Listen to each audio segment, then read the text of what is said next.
Thank you so much, ladies and gentlemen, for remaining with us and staying tuned at Smart 24 TV, where we drive your business. Remember, we are live on our YouTube live stream at Smart 24 TV Live. That's our channel. But you can also catch us live on Go TV channel 394 and DSTV channel 372. We are still talking sports, and today I'm talking to Dr. Donald Rukari, who is the president of the Olympics Committee of Uganda. Now, Doctor, we actually talked about the different contributions to of sports to our business here in Uganda. But then let's look at the games now, the actual games. And I'll start from your side, the Olympics Committee. What games do you have under your watch? And also, which ones have been given more attention and which ones haven't? Because I know there are games like archery where people actually don't know that you could be an archer and earn money, off of that, and it's something that doesn't require much time or something you to invest in. I don't know. Yeah. To become a world-class archer, you have to put in a bit of time. Okay. But I hear you. Yeah. Yes. So yes, what do you have under your No, under the Uganda Olympic Committee, we have 33. Of those 33, 2 are Commonwealth Games. Because not all. Because for the Olympics, we work with what we'll say sport codes that are featured either in what we call the Summer Olympics or the Winter Olympics. Uganda participates in the Winter Olympics, believe it or not. We have a team right now in South Korea practicing and trying to qualify. Another group came back last week, and another group went. They're in the snow, they're in minus degrees, minus 0 degrees temperature. They're trying their best. We had a snowboarder, the names of Brolin Maweje, trying to qualify for the Olympics, the Winter Olympics. Beijing, which he did not able before. But under the, let's say, the Olympic side of the Summer Olympics, we have 31, and then the other 2 are squash and netball, which are primarily games. So we have those, and these range from football, the more popularly known athletics, volleyball, swimming, basketball, boxing, archery, shooting, fencing. But also one that may interest you is dance sport. That's also a new one that has come. What? Dance sport? Dance sport, yes. Dance sport is also one of the new ones where it's young people are engaged in dancing. I think there are 3 disciplines. Contemporary dancing, pop culture, okay, break dancing. So there are different different genres of dancing. That's a good one. I think that's a good one because yes. I know pretty many people in Uganda who are very good at in the dancing. We are hoping that they can qualify because yes. for Tokyo we had 25 athletes that qualified from 4 sport codes. Sport codes mean the disciplines. So athletics, boxing, swimming, and rowing.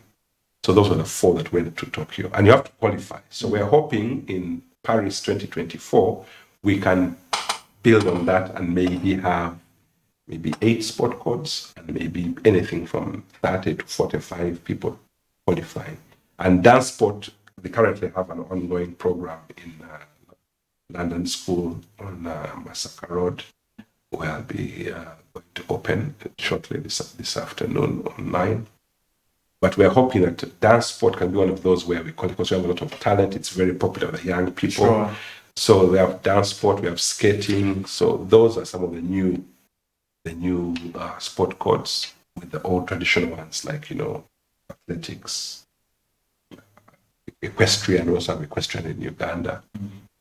So as of now we have 31 sport codes, but 33 in total if you add the Commonwealth Games, where we have squash and netball. Netball we're also doing quite well. Squash we're also regionally we're also doing well. We're yet to get into the national scene quite strong. Yeah. Which ones would you say have been outstanding, especially in as regards performance on the global Olympics level at the moment? I think when you look at Uganda's history, we have a very strong tradition lately in athletics, but also dating back to John Akibua. So athletics is one of our strong Olympic sports. Boxing, we have a very rich history in boxing, ranging from all the medals that we have won in that area.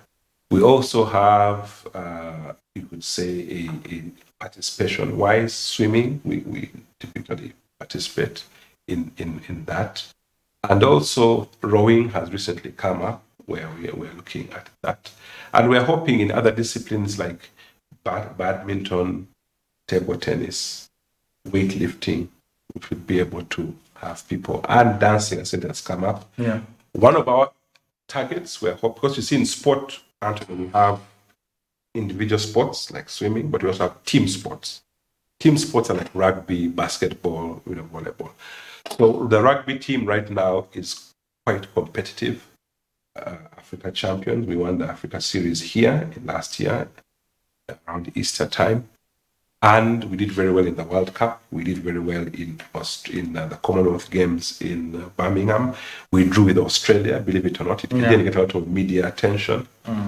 So we are hoping that for 2024, we could get one or two team sports, like either rugby, both either men's and women, the sevens, to be able to qualify. That would be a good feather in our cap if we could get a team sport. I think we last had one in hockey in the 70s where hockey was able to qualify.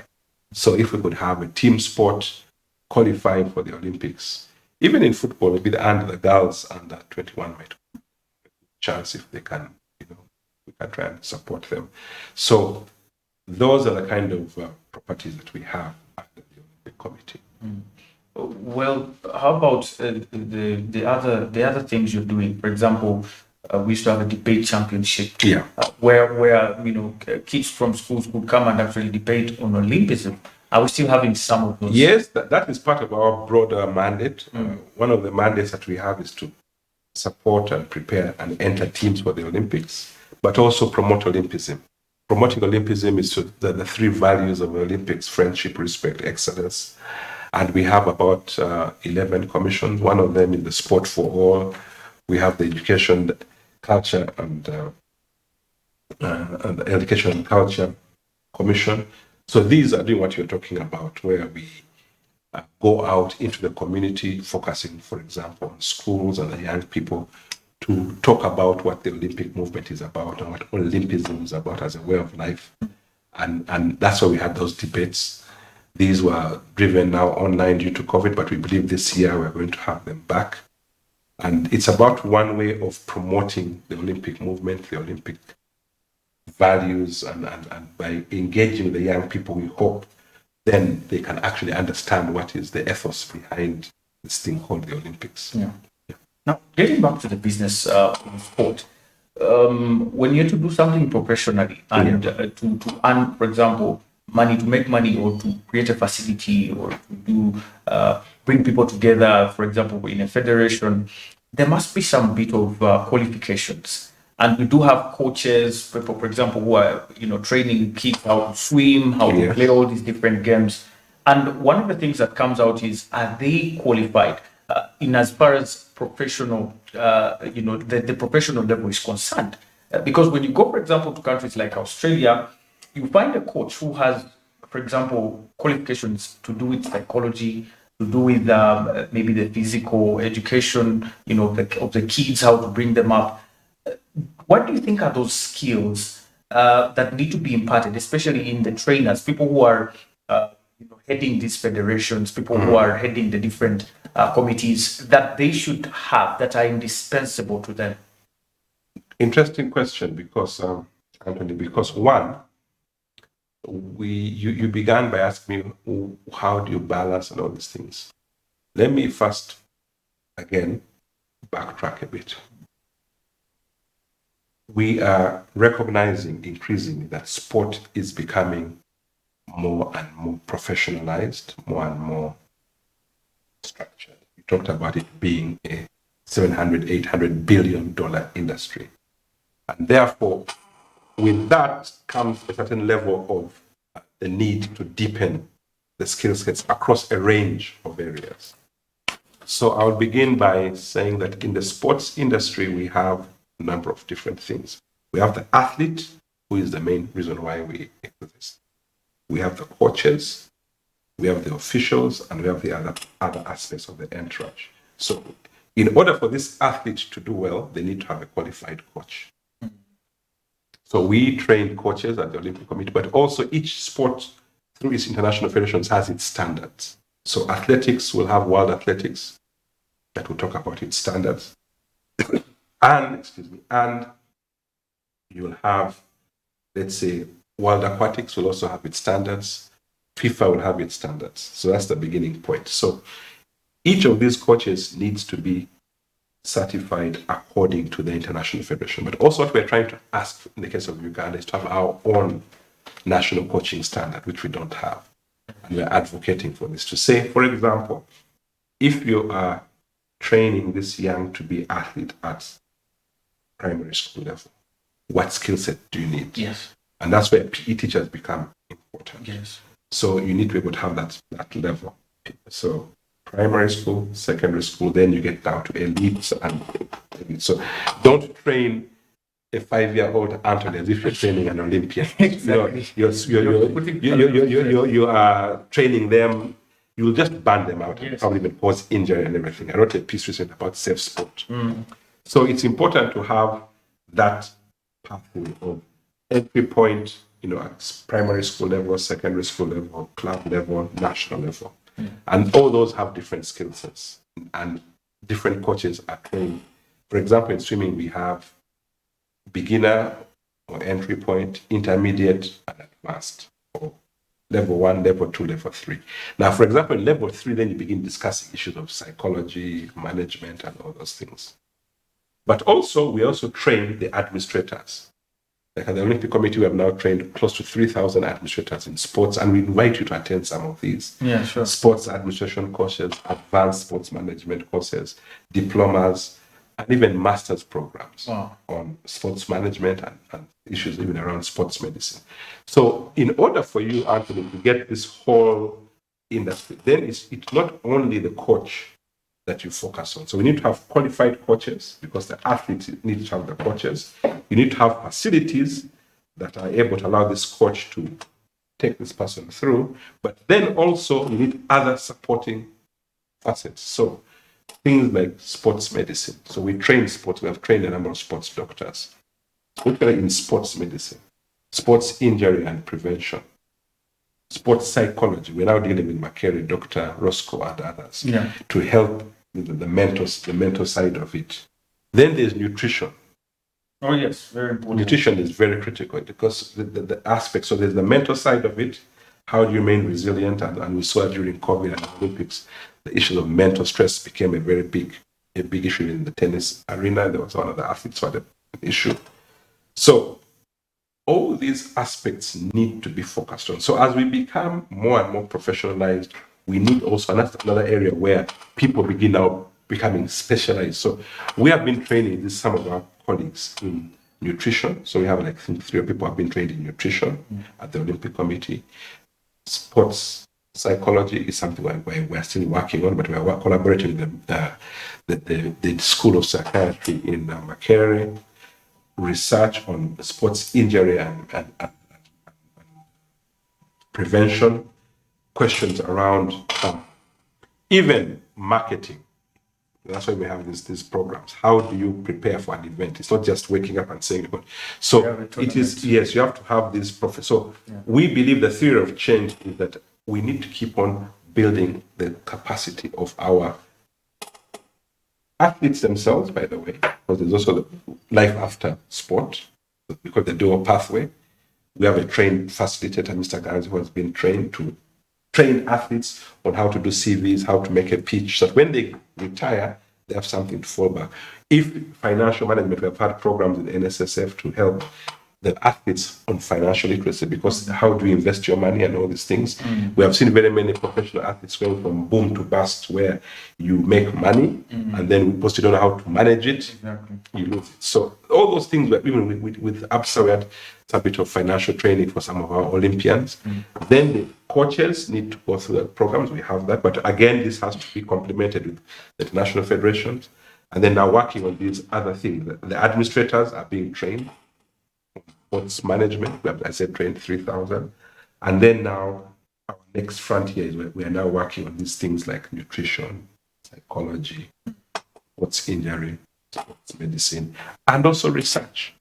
Because all these things combine, like collaborating with the universities becomes relevant for us. So we're working closely with Makerere, Chambogo, Indeje, so that we can build. And I think slowly, as we keep building all these facets, and that's why the new policy is welcome, the new law is welcome, then you'll see that as we build these different departments and strengthen them, sports will only get better. In terms of facilitation and infrastructure, there's been a challenge of infrastructure where we've lost many opportunities, for example, to host games because we don't have enough infrastructure, or this infrastructure we have doesn't meet the standards. Is there some effort in that direction to see that we have infrastructure? I think one of the focuses of the Ministry and the National Council is on infrastructure. Because infrastructure, yes, is one of our Achilles heel right now. We need to have, adequate. As I said, remember the value chain: the athlete, the coach, the administrators, the sponsor, and if the athlete and coach even if they're very good and they don't have adequate facilities, whether it is equipment, or your own equipment, it could be your shoes, your rackets, your whatever, your balls, but also where you're going to do your sport. So our facilities is a big issue, and this is something which we need to focus on. And this is something which we have heard that now there's going to be a renewed emphasis on facilities. But in the meantime, I also think we need to collaborate with school. Like in swimming, what we did was we don't have a swimming pool, which is still a big issue. And we're trying to get one. President Moses of the Swimming Federation is working with his team to get it. But in the meantime, we need to collaborate with people like schools that have these facilities. So if we collaborate, then I think that can help as we try to sort out this. Also with the private sector, we're seeing people investing in sports facilities. Five-a-side football pitches are coming up everywhere. Yeah. People are building sports facilities. So what we need to do now is advise a developer like you, Anton. If you're going to develop a five-a-side football pitch with a pool, maybe the basketball court, you need to add, and I'll ask people out there, it's a good investment to get in, but get technical advice in terms of the specifications of your facility meet international standards. So yes, you can do the business side, but also host. Because if it's small things, like if you're saying a 25-meter pool and you build a hall and then it becomes 24, then you can't have a perfect competition. If it's a basketball court and you build it to standard, but you forget to put the runoff areas, to provide proper safety of the players, and seating, then we can't hold an event. We'd also ask the private developers out there, yes, please invest in sport, but get technical advice. Ask people to give you just basic advice on how you can ensure that this investment you're putting in can actually stand the test of time, can ensure that I've seen some swimming pools in this country which are very shallow and dangerous. You can't really swim. So safety becomes very important. And it's important that if we are collaborating with partners out there, we give them the information that yes, you're going to construct. Even these five-a-side football pitches are coming up everywhere. The toughs. Some of those tough, by the way, depending on the tough, it's not just about having your money and then you're going to a market and buy the tough. Because some tough is made for particular temperatures.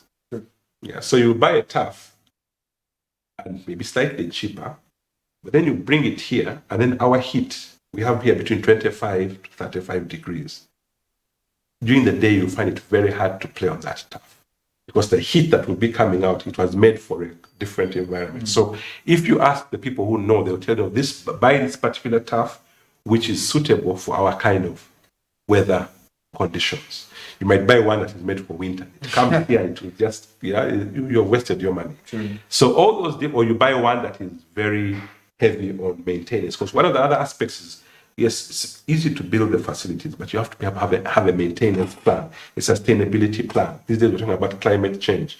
How are you building in to ensure that you are taking into account issues of the climate? So you might be able to bring a turf, but some of that turf is rubber-based. You have to import this rubber to keep it maintained. Other is sand-based. Where we have the right sand here in Uganda to keep sanding your turf. But if you get proper advice, then you're able to do something which will be sustainable and economically viable for you, both as the person who is investing and also for the athletes. Very interesting. We want to talk about the physical education, about the physical activity and sports bill that's currently in Yes. Parliament. But let's first take a quick breather and return with that last session. Ladies and gentlemen, we are talking to Dr. Donald. I don't know why I'm calling it David. No problem. Either way. Lukara, who is the Olympics Committee of Uganda president, and we have talked a number of issues concerning what the sports sector has for us in business, but also how we can commercialize this through professionalism and getting qualified people in the sector to see that we actually improve the sector, because you cannot get out much if you're not putting in much as well. And so we are going to take a very short breather, and when we return, there is a bill in Parliament currently.